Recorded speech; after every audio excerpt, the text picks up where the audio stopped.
Today we're going to be reading out of Message to the Black Man. Is God a spirit or a man? Now, those of us who are on Zoom, we didn't read that, right? We stopped at did we stop at who is that mystery God, or have we read is God a spirit or man? What was the last chapter that we ended on?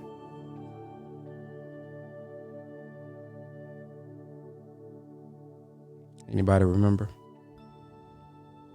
Okay, so we did finish. So now we're going to be looking at the coming of God.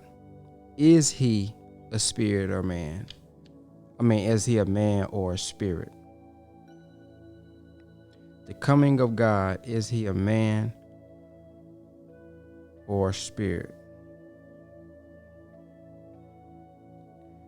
We are on the origin. So we read the coming of God. Is he a man or a spirit as well? No, sir. We stopped off at is God a spirit or man? All right. So we're on 7 then. All right, we're gonna open up prayer. In the name of Allah, the beneficent, the merciful, surely I'm being turned unto thee, striving to be upright to him who originated the heavens and the earth, and I am not among the polytheists.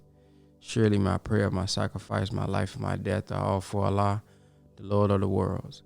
No associate has he, this I am commanded, and I am of those who submit. O Allah, thou art the King, there is no God but thee. Thou art my Lord, and I am thy servant. I've been unjust to myself, and I confess my faults. So please grant me protection against all my faults, for none grants protection against faults but thee. And guide me into the best of mores, for none can guide me to the best of mores but thee. And turn away from me the evil and the indecent mores, for none can turn away from me the evil and the indecent mores but thee. And O Allah, bless Muhammad, and bless the true followers of Muhammad, as thou did bless Abraham and the true followers of Abraham, for surely thou art praiseworthy and magnified. And O Allah, make Muhammad successful, and make the true followers of Muhammad successful, as thou did make Abraham and the true followers of Abraham successful, for surely thou art praiseworthy and magnified. Ameen. All right, before we get started, we're going to listen to the minister again. We're going to be tuned in to audio from 1980, and he's speaking on his God, man, or spirit.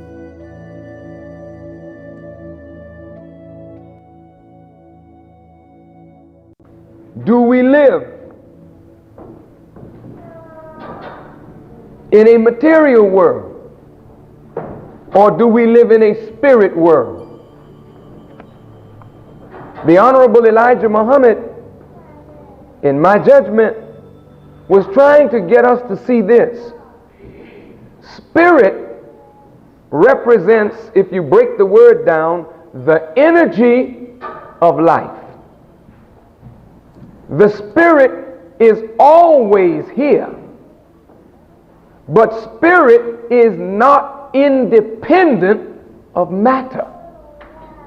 You have spirit, but you are also matter, and the spirit is generated through matter and is made manifest through matter. So we see the sun, it's material. We know that there is a law that governs it, that is spirit, that we don't see. We see the moon, we see the sun, the stars, we see the things that the Creator created. So everything that you can see, touch, and feel, and there are things that you cannot see, such as the air, but it is also matter. You can't see the atom, but it is also matter. But in that matter, there is energy. So what the Honorable Elijah Muhammad is trying to get us as a people to see is that we are material beings in a material universe. We have spirit. Spirit generates the life of this matter, right? But you can't divorce the matter from the spirit, nor the spirit from the matter, because they need each other. Now, when the Honorable Elijah Muhammad makes us to understand that there is no mystery God, that things just don't happen. There is a cause that produces every effect. So when someone says, oh well, the conditions of the world, they're terrible, they're awful, God will make a way. Well, that's nice, but that's excusing a lazy bum from his or her duty in this life to make life better. Now listen, if your room is dirty, you can say, well, God will clean it up. But in reality, if you don't get a broom, the dirt will continue to pile up around you and me, because that's in your realm and you can take care of that. Is that right? All right. Now, if our condition in America is such that God will take care of it, and we've been waiting on God to take care of it since our fathers came into America, God will take care of it. And we are in worse shape in 1979 in many respects than we were 100 years ago, because some of those slaves knew that they had something to do with their problem. And what the Honorable Elijah Muhammad is driving at, he says God is real.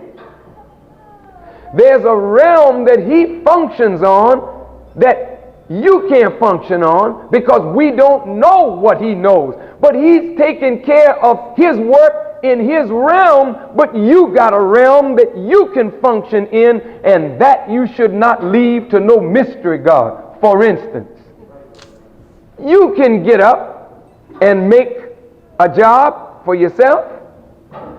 You shouldn't wait on God to do it. Come on. You didn't wait on God to come and make the baby for you.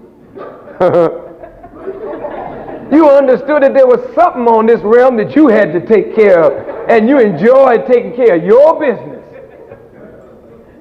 Excuse me for putting it like that.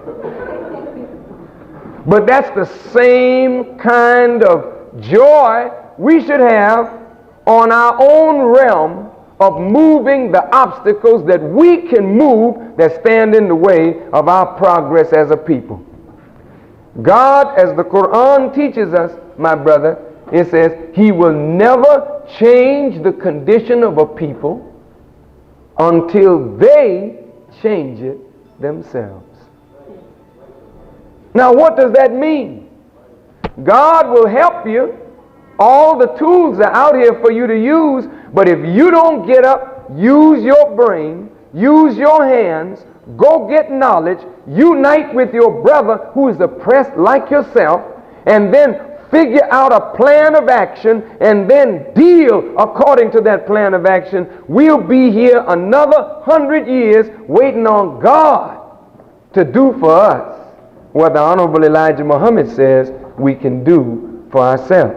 Now, this does not negate the spirit, but what the Honorable Elijah Muhammad wants us to see is that our spiritual guides, meaning white folks, they've gotten black folks' minds so messed up thinking about God doing everything for us, and we sit around and allow the white man to think for us, to plan for us, to build for us, to make jobs for us. And as long as we allow him to do that, we'll always be the slave and he'll always be the master. One last point. Do you know it takes a lot of mental energy to think out of this sphere? If I tell you that heaven is way out there beyond the sun, moon, and star, and I paint this imaginary picture of this great heaven, for you to think on that heaven. I mean, think on how beautiful is golden streets and with the price of gold as it is on the earth. I mean, can you think about golden streets and pearly gates? And oh man, you'll be thinking and thinking. And the more you think out of this realm, the less control you have of this realm. So if you notice, in any kind of physical encounter, whether it's boxing, if it's karate or whatnot, if a man can fake you out of your position by making you think that the blow is coming from here and you react, then you open yourself up and you get popped. The moment white folks took our minds off of the reality of here and put us in the imaginary there, then we lost control of here because we wasn't thinking about here no more. Now that, we can't have that. So the Honorable Elijah Muhammad's teaching is to go out and snatch your mind from wherever it is out there in space and bring it home and let you start functioning and thinking about you, your family, your community, your people. And when the thought power, energy of your thinking is concerned with your immediate problems, you'll be able to solve those problems that you can solve.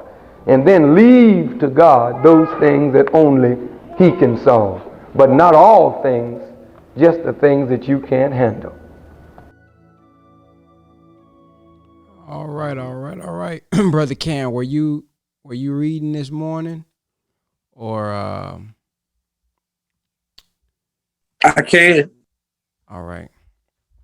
Let me see. So are you saying we're on the coming of God? Is He a man or a spirit?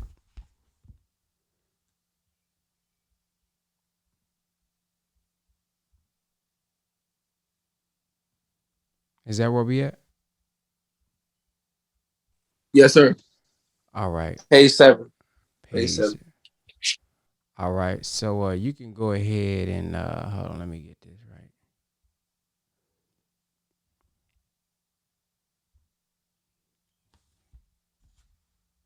You can go ahead and start.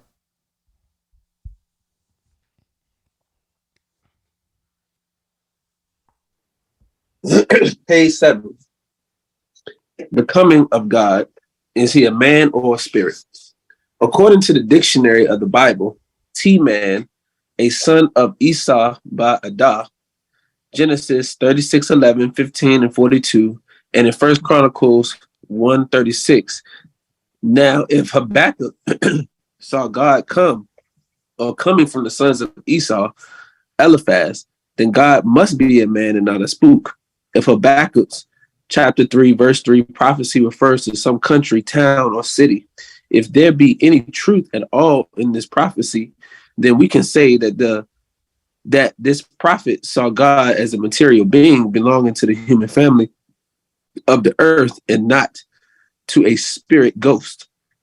In the same chapter and verse, Habakkuk saw the Holy One from Mount Paran. This is also earthly, somewhere in Arabia.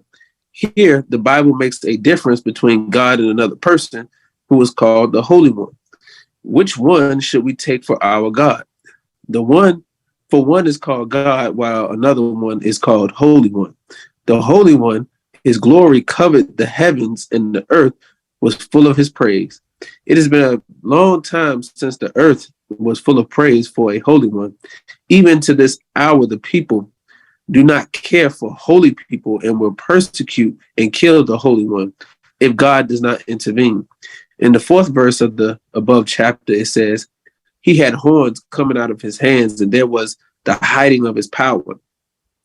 Such science to represent the God's power could confuse the ignorant masses of the world. Two gods are here represented at the same time. It is good that God makes Himself manifest to the ignorant world today. The burning coals went forth at His feet has a meaning. But what is the meaning? The ignorant do not know. The burning coals could refer to the anger and war among the people where His foot trod within the borders of the wicked. Here, God has feet. Spirits do not have feet and hands. This Holy One does not refer to anyone of the past, not Moses, Jesus, nor Muhammad, of the past 1300 years. For this Holy One, the perpetual hills did bow, Cushan in affliction, the curtains of the land of Midian did tremble. What is meant by the curtains trembling? Who is Cushan? The mountains saw thee, they trembled. Who does this mean? The sun and moon stood in their habitation. What does this mean? The answers to the above questions are easy when we understand who this God called the Holy One coming from Mount Paran is, or Mount Paran is. The 13th verse should clear the way for such undertaking, for it tells us why all these great things took place on the coming of the Holy One from Mount Paran. It says, thou wentest forth for the salvation of thy people, not for all people, for the salvation with thine anointed, his apostle. He wounded the head of the house of the wicked by discovering the foundation unto the neck, by exposing the truth and ruling powers of the wicked race of devils. Cushan represents the black nation, which is afflicted by the white race. The curtains of the land of Midian could mean the falsehood spread over the people by the white race and their leaders trembling from being exposed by the truth. The mountains represent the great, rich, and powerful political men of the wicked. They also are trembling and being divided and scattered over the earth. The Holy One is God in person and not a spirit. Want me to keep going? No, sir. That's it. Anybody have anything that they would like to share from that? Anything stood out to you that you would like to share?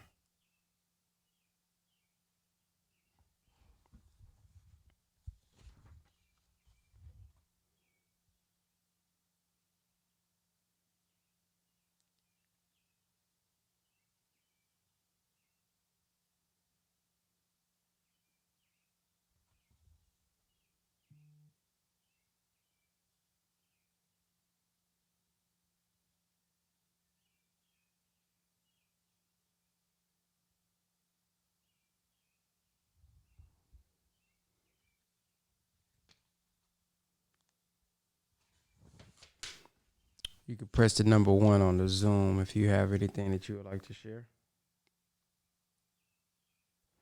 And while we wait to see, again, you can text the word nation to 833-276-7174 if you have anything that you would like.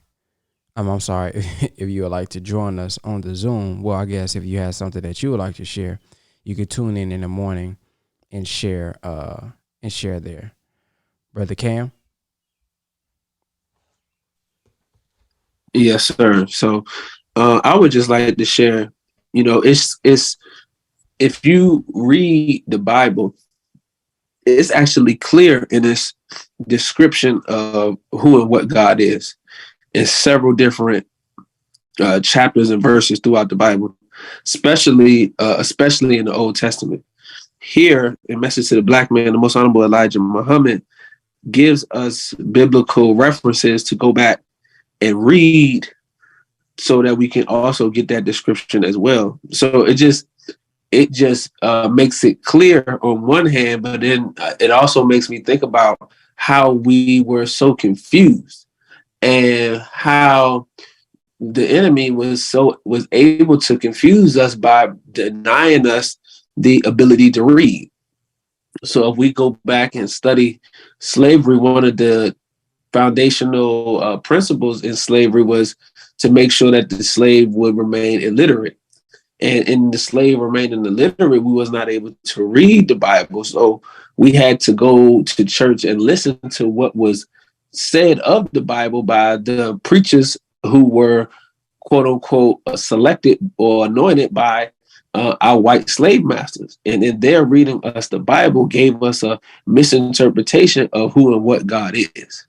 So this is such a heavy book because it brings us back into the reality of what we had, not known prior to our ability to read and understand the scripture. And even in us reading now, being, out of slavery and learning how to read, some of us still grapple and wrestle with the reality of God being a man and not a spirit. So it shows how strong falsehood is on a person, and that it takes only the revelation of God that could actually break the stronghold of falsehood and lies. I remember the minister said that falsehood and lies actually destroys the beauty of the mind. Falsehood and lies destroys the beauty of the mind. And he used the illustration of a board, and how if you were to plane a board, when you plane a board on against itself, then it damages the board. And see, truth and the life, right? Truth is what feeds the mind. Truth is what gives the mind its beauty. Truth is what unlocks the consciousness of the mind, so that you can operate on a higher plane the same way that Jesus did. But when you are fed lies and falsehood, it destroys the beauty of the mind, and it destroys your ability to bring out of your mind what you would like to see into reality. And this is an example of that, how the falsehood has destroyed our minds to the point that even when truth comes, we wrestle with it because of the damage that has been done to our minds from the falsehood. Yes, sir. Thank you for sharing. Something that I wanted to point out is that on page 8, it says, "This Holy One does not refer to anyone of the past, not Moses, Jesus, nor Muhammad of the past 13 or 1400 years. For this Holy One, the perpetual hills did bow, Cushan in affliction, the curtains of the land of the Midian did tremble." So it's talking about one who is prophesied to come. And it makes me think about minister teaching us that the devil's taught us how to view it pretty much the wrong way. They got us looking back 2,000 years when we should have our eyes open, looking for the reality of that one, Holy One, the Jesus in our midst, and the God coming into person today in modern time, not past times. So the Honorable Elijah Muhammad teaches us that 25% is history, 75% would be prophecy. So the reason that we have a hard time understanding the reality of God, and many of us have a hard time understanding how one could be a Jesus in our midst, is because we're still looking back 2,000 years ago instead of seeing that as a sign of. And Christ is not necessarily his last name. Christ is a function, one who is raised and anointed to crush the wicked. Well, at that time, that's not what was happening. That is the knowledge, and that is the action that would happen in this time and in modern time, with the black man and woman rising with the new reality of God. So I wanted to share something from the Honorable Minister Louis Farrakhan, kind of breaking this down a little bit in one of his lectures. And I want to get y'all feedback on it after I play this on the Zoom. 75% of what you read in the Bible referring to Jesus is referring to a future man. And 25% of what you read is referring to the man of 2,000 years ago, who is considered a type. A type is like a sign of the real. But the real question is, who is Jesus? If the scholars agree that the Jesus of 2,000 years ago prefigured or gave us a picture of the real Jesus, then the historical Jesus is not the real Jesus, but the real Jesus is the one that the historical Jesus prefigures or gives us a type of. The historical Jesus was not the Messiah. The prophetic Jesus is the Messiah. The historical Jesus prefigured the Messiah. And that's why the Jews have never accepted the historical Jesus. They continue to look for the Messiah. They are not wrong. He wasn't born in Bethlehem of Judea. He was born in Sandersville, Georgia. When you close the Old Testament, you open the New Testament with the genealogy of Jesus. But the Old Testament closes saying Elijah's coming. God, my God, is coming. Then you open up with the genealogy of Jesus. So who is Jesus? Who is Elijah? Jesus and Elijah, one and the same. I am that Elijah was to come and now is. All right, family. So what are y'all thoughts on that? Press 1 if you would like to share on the Zoom.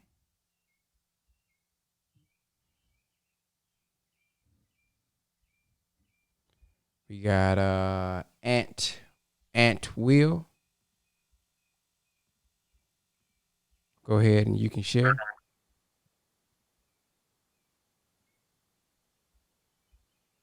You gotta unmute yourself. Ant Will.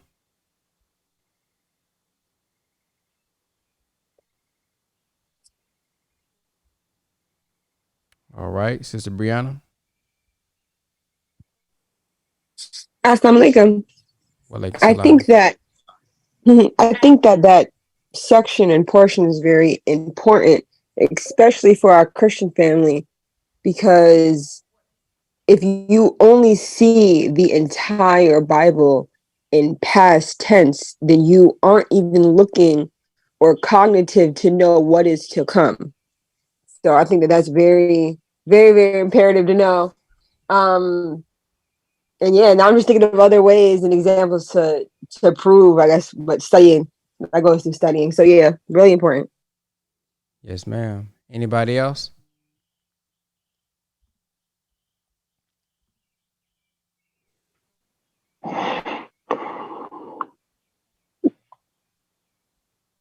Brother Samuel. Assalamu alaikum. Walaikum salam. I was I had put my one up a while back, but you know, when the Honorable Louis Farrakhan, he's in prophecy, right? And so when he said the spirit is connected to flesh and flesh is connected to spirit, you can't have one without the other, right? Then he talked about the atoms and the air, right? He said the air, you don't see it, but you feel it. It goes back to what Brother Jabril was teaching. And really it comes from Honorable Elijah Muhammad and theology of time. You know, Brother Jabril was talking about how there's 4 forces in physics: strong force, weak force, G force, and electromagnetic force. And then there's a 5th force that controls all other 4 forces, right? So the 5th force is the mind of God. The mind of God is the mind of Master Farad Muhammad. Anybody can say that. I can say that's the mind of T.D. Jakes. I could say that's the mind of Clef Dollar. I could say that's the mind of Ben Ami. I could say that's the mind of anybody on the planet, George Bush, for that fact of the matter. But the scriptures prophesy and they give a clear picture of what is to come in the last days. And so if you overlap what is to come in the last days and what the man of God is to do, then you have to bear witness that there is nobody performing the work that is to be performed from whatever perspective than Master Farad Muhammad, then the Most Honorable Elijah Muhammad, and the Honorable Louis Farrakhan. So when they not only perform a work, like, for example, in the book of Revelations, it's only 2 churches that's acceptable. It's 7 of them, right? But it's only 2 that's acceptable. Each of those churches that would be acceptable by the Christ, or at war with those who say they were Jews but were not, but were of the synagogue of Satan. Each of those churches were at war with a government. The mystery Babylon was judged. It said inside of it had dead men's bones that you could not buy, that you could not trade, that you could not sell without accepting the mark of a beast. That's in the book of Revelations, right? That there would be two witnesses that would prophesy in the land that is spiritually called Egypt and spiritually called Sodom and Gomorrah. Look at this country. If it don't fit the behavior of the lower side of Egypt when it was convoluted and mixed and ran, not by the original man, but by its conquerors, right? Then Sodom and Gomorrah, it's not even a blade of grass that exists where that land was. After Allah judged it behind his illicit behaviors. So who fits the description of somebody who went against the government of America, who is the only government that really fit? America even has Egyptian symbols on the money, right? Well, why would America have a pyramid? Why would America have obelisks for monuments in Washington, D.C.? Why would a black man named Benjamin Banneker even design the capital of America after Thebes in Egypt? If you study the students of the most honorable Elijah Muhammad, Tainetta Muhammad, she wrote about that, Mother Tainetta Muhammad, extensively in Unveiling the Number 19. If you study Brother Jabril Muhammad, he wrote extensively about how energy is connected to God. And we know that that's not like a spook. That is a real live man with a real live mind, the mind of Master Farad Muhammad. And so when we line our minds up with the mind of Master Farad Muhammad, we begin to walk in power.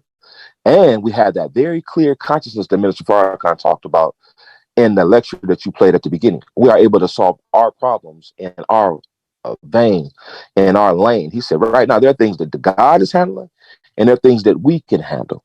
And the more we tap into the God's mind, we are more equipped to handle our problems and to fulfill our dreams and realities. With that being said, the more you get to know Master Farad Muhammad, and this is the beautiful part of this power group, it gets a chance to introduce the people to a mind, the mind that made Malcolm X, the mind that made Muhammad Ali, the mind that made Brother Khalid Abdul Muhammad, the mind that made the Honorable Louis Farrakhan, right?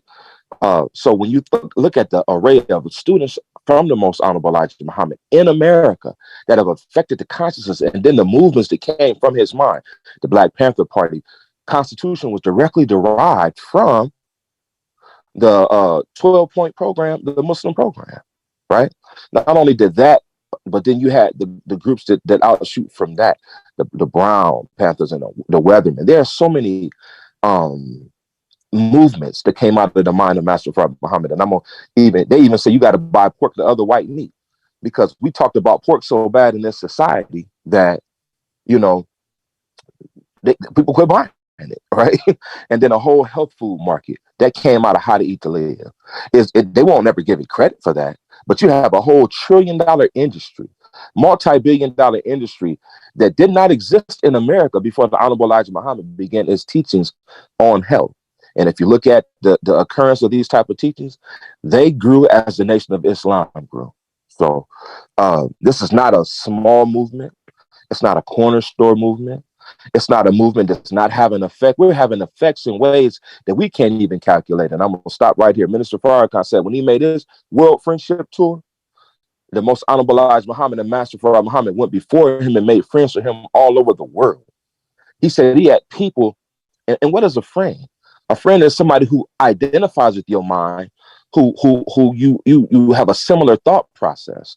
You have an agreement and perspective and kindness and fondness, and you work from that vantage point. So there was people seated up all over the earth, ready to receive his mind and receive his work and receive his activity, because it is on time.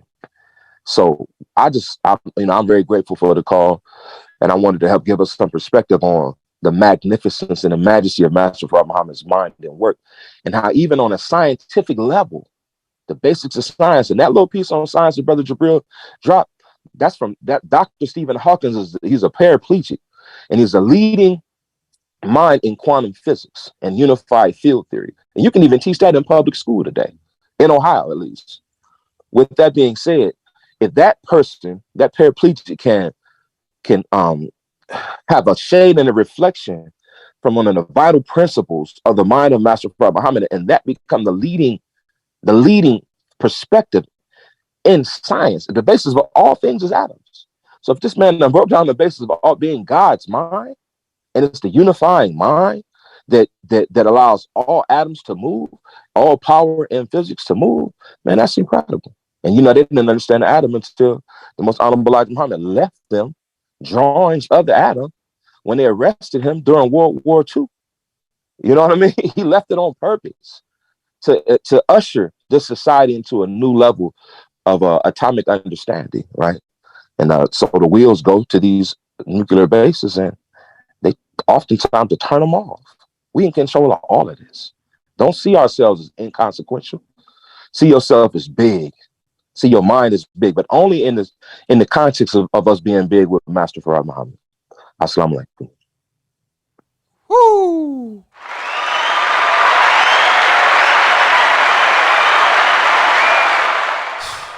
Alaikum salam. He dropped some. I got to get the bomb effect on this bad boy. Get that bomb sound effect on here, man. Thank you for sharing all of that, brother. Anybody else have anything they want to share before we close out? Today we read The Origin of God.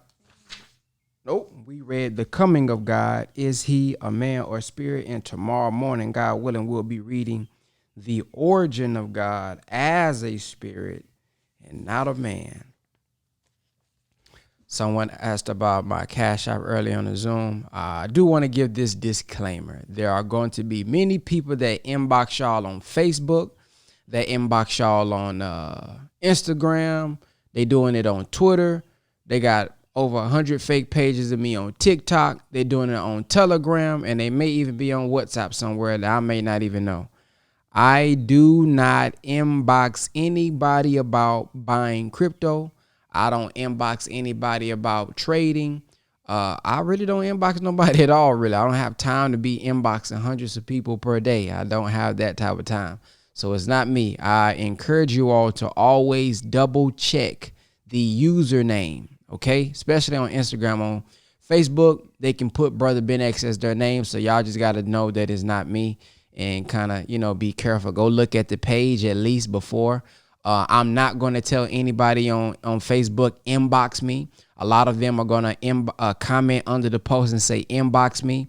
That is not me. I don't know what else to say, family. Oftentimes it's easy to catch on Instagram again because their name is not going to be, the @ name is not going to be Brother Ben X. The name, the display name, they can put whatever you want. But on the @ name, the @ Brother Ben X is always going to be misspelled, or it's going to have a number in it, or it's going to have an underscore. Of course, mine is just strictly Brother Ben X. On Cash App, my Cash App is $ Brother Ben X. It's not nothing else. It's not a phone number. None of that stuff. All right. So I just wanted to let you guys know that, because I know they probably hitting y'all up every single day. Y'all don't have to tell me about it. My inbox is full of people saying, is this you? Hey, Brother Ben, this other page is not me, family. I don't want my inbox full of, hey, y'all, you seen this other page? Hey, man, you seen this other page? Hey, man, yes, I seen them, y'all. I can't do nothing about it. So thank you all for listening. And I'll see you guys in the morning, God willing. Assalamu alaikum, and y'all have a blacktastic day. Wa alaikum salam, my brother.